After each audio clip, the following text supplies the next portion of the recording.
अस्सलाम वालेकुम viewers, welcome to my channel V physics. हम कर रहे थे एफएससी 2 का चैप्टर नंबर 12 इलेक्ट्रोस्टैटिक्स। आज का जो हमारा टॉपिक है वो इंजेक्ट प्रिंटर। नाम से ही हमें पता चल रहा है प्रिंटर जो हम लोग यूज़ कर रहे होते हैं उसका प्रोसेस हम देखेंगे किस तरह हमें प्रिंट मिलता है, इंक सप्लाई कैसे होती है और वो जाके हमें कैसे प्रिंट निकाल के देते हैं उसके ऊपर जो छापता है। फिगर में हमारे सबसे पहले देखें ये इंक सप्लाई है जहाँ से हम इंक को सप्लाई करेंगे थ्रू पंप, वो उसको ऊपर भेजेगा पंप की तरफ। आगे एक नोज़ल है, नोज़ल ऑफ प्रिंट हेड, यहाँ से वो इंक के ड्रॉपलेट्स को निकालेगा। ये चार्जिंग इलेक्ट्रोड्स, 2 इलेक्ट्रोड्स यहाँ अटैच होंगे जो कि चार्ज करेंगे उन जो भी हमारे पास ड्रॉपलेट्स आएंगे। ठीक है, उसके बाद डिफ्लेक्शन प्लेट यूज़ होंगी। डिफ्लेक्शन प्लेट्स के थ्रू जो अनचार्ज होंगे वो मेरे यहाँ से डिफ्लेक्ट होके उधर ये पेपर है, ठीक है, इस पेपर के ऊपर छाप जाएंगे और जो चार्ज हो जाएंगे थ्रू इलेक्ट्रोड वो क्या हो जाएंगे, वो इस साइड पे डिफ्लेक्ट होके ये एक चीज़ है गटर, इसमें आके निकल जाएंगे। ठीक है, और ये जो चार्जिंग इलेक्ट्रोड है उसको हम कंट्रोल कर रहे हैं थ्रू कंप्यूटर। ये चार्जिंग इलेक्ट्रॉन है, कंट्रोल है जो कि हम उसको कनेक्ट किया हुआ है कंप्यूटर के साथ। ठीक है, देखते हैं इसकी कंस्ट्रक्शन, वर्किंग, एक्सप्लेनेशन क्या है, आपको समझ आ जाएगी। An inkjet printer is a type of printer which uses electric charge in its operation. Inkjet printer हम यूज़ करते हैं ये जो है प्रिंटिंग के लिए। ये एक टाइप है प्रिंटर की जो electric charge which uses electric charge in its operation, जो हमें इस प्रोसेस में इलेक्ट्रिक चार्जेस जो हैं वो उनको यूज़ करके इसका ऑपरेशन जो है परफॉर्म किया जाता है प्रिंटर्स का। ठीक है, वो कैसे अभी देखते हैं। Inkjet printer ejects a thin stream of ink. Inkjet printer ये जो था, इसे हम क्या करेंगे, इंक को इसके अंदर डालेंगे और यहाँ से सप्लाई देंगे इंक की। The ink is force out of a small nozzle, फिर इंक को पंप करेगा ये पंप, और ये पंप से इस नोज़ल की तरफ जाएगा और इस नोज़ल से जो है ड्रॉप जो है, छोटे छोटे ड्रॉप निकलेंगे। The ink is force out of a small nozzle and breakups into extremely small droplets. Nozzle का मकसद यही है कि एक एक ड्रॉप छोटा छोटा होके वहाँ से निकले। During their flight the droplets pass through the electrical component. ये इसके बाद क्या था, यहाँ से फ्लाइट के बाद ये कहाँ पे जाएंगे, इस इलेक्ट्रोड की तरफ, चार्जिंग इलेक्ट्रोड। ठीक है, एंड द डिफ्लेक्शन प्लेट, और उसके बाद डिफ्लेक्शन प्लेट की तरफ जाएंगे। ठीक है, वो आपके सामने है फिगर। फिर क्या होगा, the charging electrodes are use to charge the droplets that are not need on the paper. Charging electrode क्या करेगा, उन ड्रॉपलेट्स को चार्ज करेगा जो कि हमें नीड नहीं है पेपर के ऊपर। पेपर के ऊपर वो ड्रॉपलेट्स अटैच हो जाएंगे, चिपक जाएंगे जो चार्जलेस होंगे। ठीक है, the charging electrode are used to charge the droplets that are not need on the paper. The deflection plates divert such drops that are charge into a gutter. अब ये डिफ्लेक्शन प्लेट्स हैं, क्या होगा, ये charging electrode charge करेंगे जो भी droplets जो नहीं चाहिए होंगे। ठीक है, ये डिफ्लेक्शन प्लेट क्या कर देंगी, जो चार्ज पार्टिकल हैं उनको डिफ्लेक्ट कर देंगी गटर की तरफ, और जो अनचार्ज पार्टिकल हैं वो अटैच हो जाएंगे इस पेपर के साथ, इसके ऊपर जाके लगेंगे। ठीक है, यूँ यहाँ पे इसमें प्रिंट मिल जाएगा, इनके ड्रॉपलेट जो अटैच हो जाएंगे। आगे है into the gutter and this way such drops are not able to reach the paper, और इस तरह वो पेपर की तरफ नहीं जा सकेंगे। while uncharged particle droplets fly straight onto the paper. Whenever the ink is to be placed on the paper, charging control response to computer turns off the electrode. जब क्या होगा, जो हमारे थी अनचार्ज पार्टिकल जब डिफ्लेक्ट होके पेपर के ऊपर गिर जाएंगे, दूसरे चार्ज पार्टिकल डिफ्लेक्ट होके गटर की तरफ चले जाएंगे। उस वक्त हम कंप्यूटर के थ्रू क्या कर देंगे, चार्जिंग इलेक्ट्रोड को स्टॉप कर देंगे। The अनचार्ज particle droplet fly straight through plates and strike paper. इस तरह क्या होगा, जब चार्जिंग हम स्टॉप कर देंगे तो अनचार्ज पार्टिकल उस वक्त ड्रॉपलेट्स फ्लाई सीधे करेंगे प्लेट्स की तरफ और पेपर के थ्रू डिफ्लेक्शन प्लेट्स और स्ट्राइक करेंगे थ्रू द पेपर।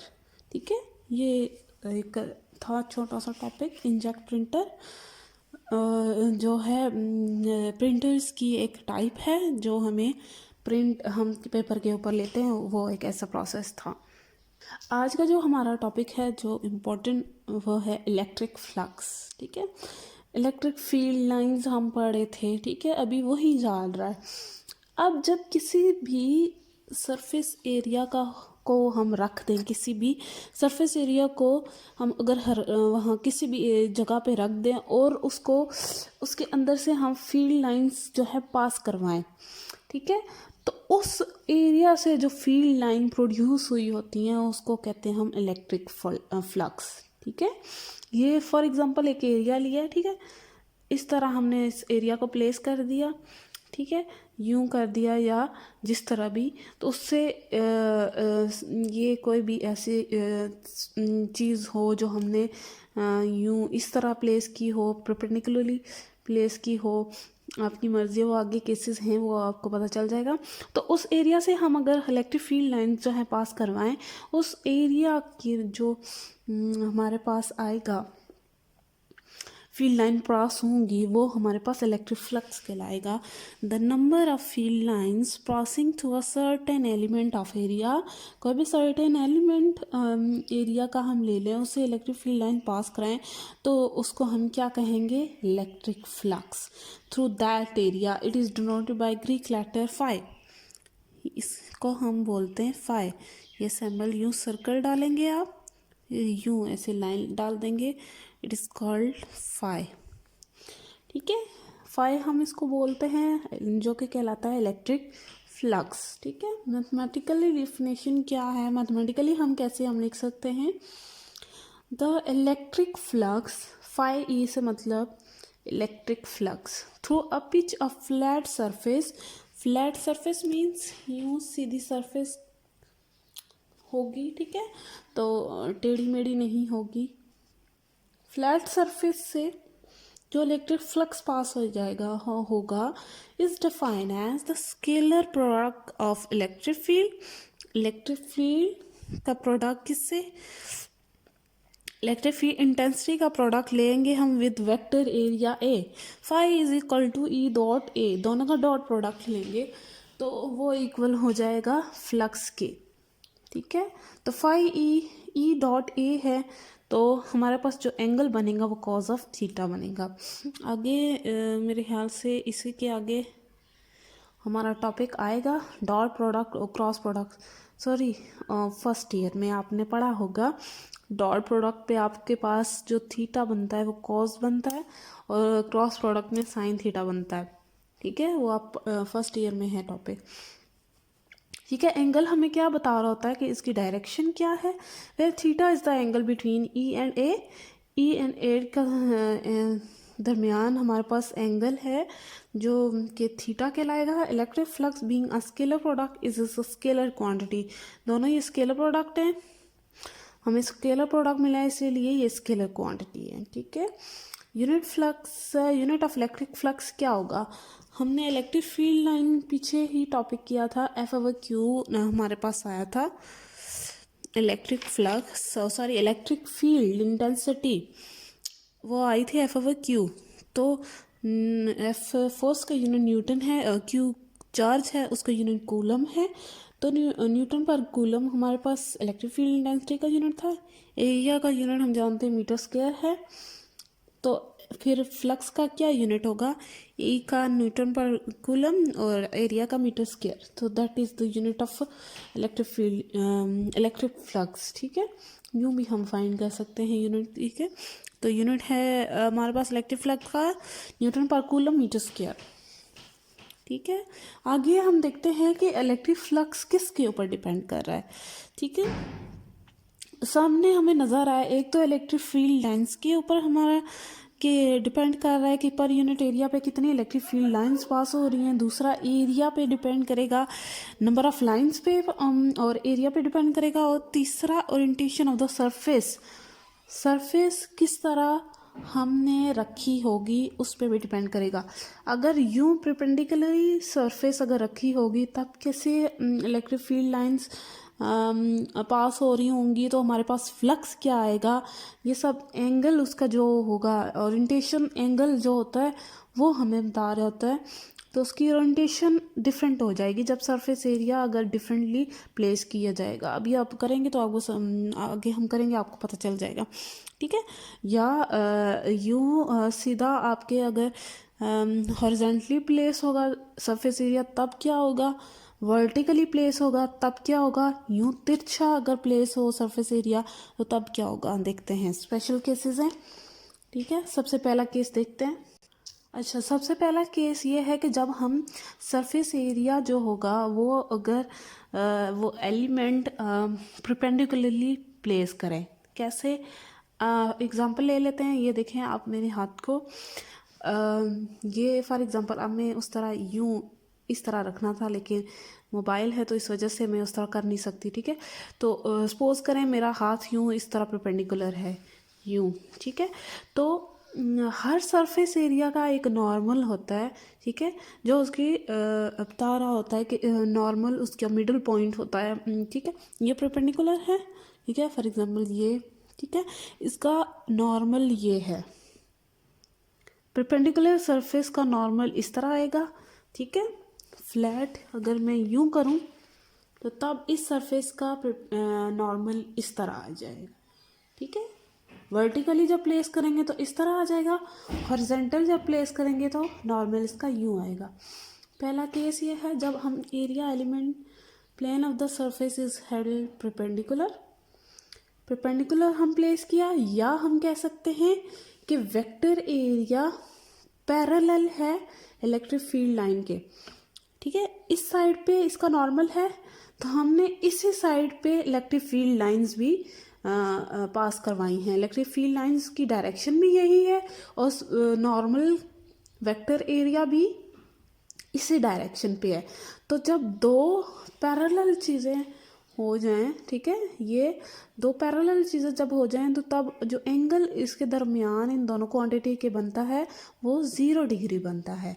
ठीक है, तो हम कह सकते हैं या element held perpendicular to electric field E, या हम कह सकते हैं वेक्टर एरिया पैरेलल है ई के। ठीक है, या ये दोनों पैरेलल हैं या वेक्टर एरिया परपेंडिकुलर है ई के।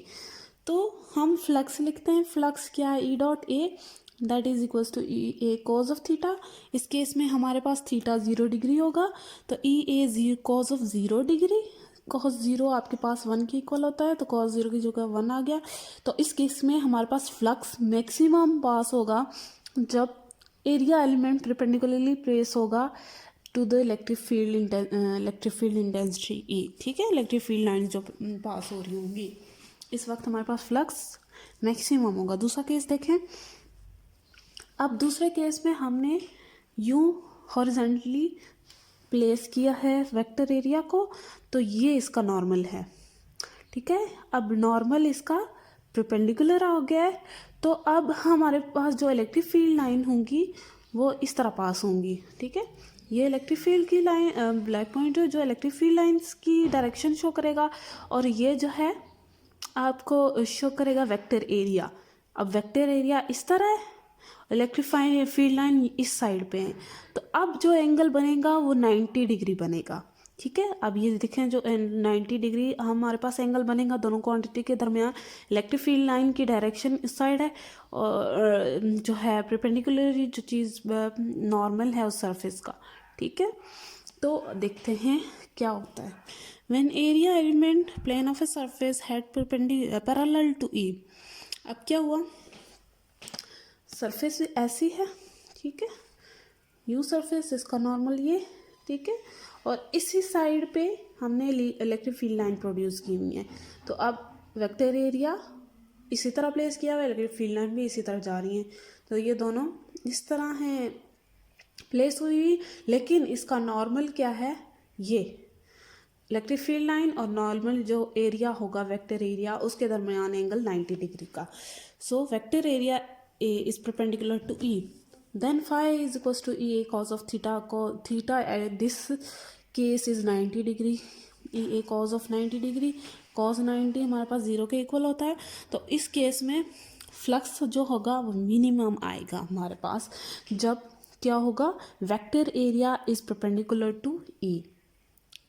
थर्ड केस क्या है, अब इस केस में क्या है, जब यूं एक बॉडी प्लेस की गई हो, फॉर एग्जांपल इस तरह तिरछा, ठीक है, अब इसका नॉर्मल ये आएगा, ठीक है, अब ये इसका नॉर्मल आएगा, इलेक्ट्रिक फील्ड लाइन यूं प्रोड्यूस हो रही है।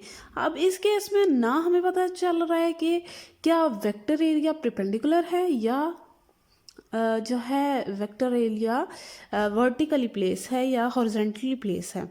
तो इस केस में हमें कुछ समझ नहीं आ रही, तो तब हम क्या करेंगे, कंपोनेंट्स बनाएंगे। अब आपको पता चलेगा कंपोनेंट्स क्यों ज़रूरी हैं। अब इस केस में हमें ना ही दोनों वो चीज़ें अप्लाई नहीं हो रही। अब वेक्टर एरिया यूं तिरछा पड़ा हुआ है, तो सॉरी सरफेस एरिया यूं तिरछा पड़ा है, तो अब ये इसका क्या है, नॉर्मल जो है, ठीक है। अब हम यही केस देखें, ये फिगर, अब हम क्या करेंगे, ये फील्ड लाइंस जो हैं गुजर रही हैं, तो अब हम इसका क्या बनाएंगे, कंपोनेंट बनाएंगे। ये इसका वाई कंपोनेंट, ये इसका एक्स कंपोनेंट, ये एंगल थीटा प्रोड्यूस हो रहा होगा और ये एरिया हमारे पास ए कॉज ऑफ थीटा के इक्वल आ जाएगा, ठीक है। In this case when A is neither perpendicular nor parallel to the field lines but makes an angle theta with the lines, in this case we have to find the projection of the area। हम through projection हम find करेंगे area which is the perpendicular to the field line, जो कि field line के perpendicular होगा। तो projection area is cos of theta, so A cos of theta, तो flux can be written as E A cos of theta, ठीक है। I hope so आपको समझ आ गई होगी। अगर आपको कोई प्रॉब्लम हुई तो कमेंट करें, तो मैं आपको समझाने की कोशिश करूँगी। आज का टॉपिक फ़िलहाल यहाँ तक ही, नेक्स्ट वीडियो में करेंगे इंशाल्लाह। तो और अगर आपको मेरे लेक्चर समझ आ रहे हों तो सपोर्ट करें मुझे, सब्सक्राइब करें, लाइक करें। Thank you so much.